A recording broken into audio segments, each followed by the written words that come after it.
قال نبی صلی اللہ تعالی علیہ وسلم لا عدبہ ولا سفر ولا حامہ۔ زمانہ جاہلیت میں کچھ لوگوں کا یہ عقیدہ تھا کہ سفر کا مہینہ جب شروع ہوتا ہے تو سفر کے مہینے میں بے شمار مصیبتیں بلائیں آسمان سے اترتی ہیں،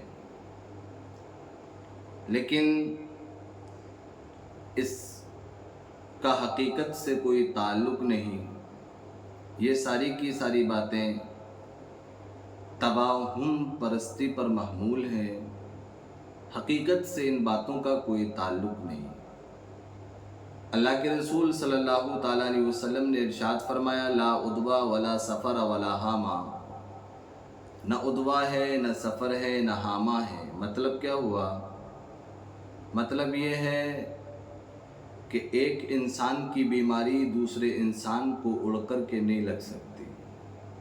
ابھی آج سے 2 سے 4 سال قبل کرونا وائرس پوری دنیا میں تباہی پھیلائے ہوئے تھا، لوگ ایک دوسرے کو ٹچ نہیں کر رہے تھے۔ وجہ یہ بتا رہے تھے کہ اگر کسی بندے نے کسی دوسرے کو ٹچ کر لیا تو کہیں ایسا نہ ہو کہ وہ بیماری اڑ کر کے ہمیں لگ جائے۔ اللہ کے رسول نے انسانوں کے ذہن سے اس توہم پرستی کو دور کرنے کے لیے ارشاد فرمایا کہ ایک انسان کی بیماری اڑ کر کے دوسرے انسان کو نہیں لگتی ہے، اور نہ تیرا کوئی چیز ہے۔ زمانہ جاہلیت میں لوگوں کا کہنا یہ تھا کہ اگر بلی راستہ کاٹ کر کے چلی جائے تو وہ پورا دن بیکار ہو جاتا ہے، کام برباد ہو جاتا ہے۔ زمانہ جاہلیت میں لوگوں کا عقیدہ تھا کہ اگر الو کسی مکان پر بیٹھ جائے تو وہ تباہ و برباد کر دیتا ہے۔ یہ ساری باتیں توہم پرستی پر محمول ہیں۔ حقیقت میں ان باتوں کا کوئی ثبوت قرآن و حدیث سے ہمیں نہیں ملتا، اور اسی سفر کے مہینے کے متعلق ایک من گھڑت روایت لوگوں نے بیان کی، جس کے بارے میں ان لوگوں نے کہا کہ اللہ کے رسول صلی اللہ تعالیٰ علیہ وسلم نے ارشاد فرمایا کہ جس انسان نے سفر کے مہینے کو ختم ہونے کی بشارت ہم تک پہنچائی تو اس کے لیے جنت کی بشارت ہے۔ یہ زمانہ جاہلیت میں لوگوں نے اپنے پاس سے ان روایات کو گڑھا۔ یہ ساری کی ساری روایتیں من گھڑت ہیں، اور اس کو ملا علی قاری نے من گھڑت بیان کیا۔ اس کے علاوہ دیگر کتب احادیث کے اندر اس روایت کی کوئی حیثیت نہیں ہے، یہ حدیث کہیں سے ثابت نہیں ہے۔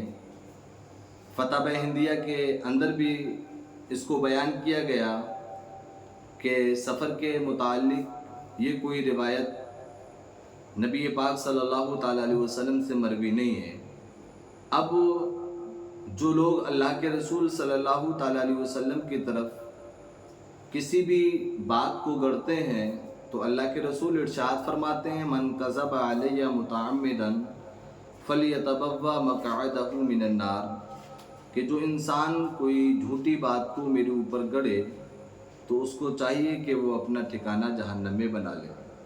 تو سفر کا مہینہ کوئی مصیبتوں کو لے کر کے نہیں آتا ہے۔ جس طریقے سے اور مہینے اور دن اللہ کے بنائے ہوئے ہیں، اسی طریقے سے سفر کا مہینہ بھی اللہ کا ہی بنایا ہوا ہے، اور جو لوگوں کے غلط نظریات زمانہ جاہلیت میں تھے وہ صرف اور صرف توہم پرستی پر محمول ہیں، حقیقت سے اس کا کوئی تعلق نہیں ہے۔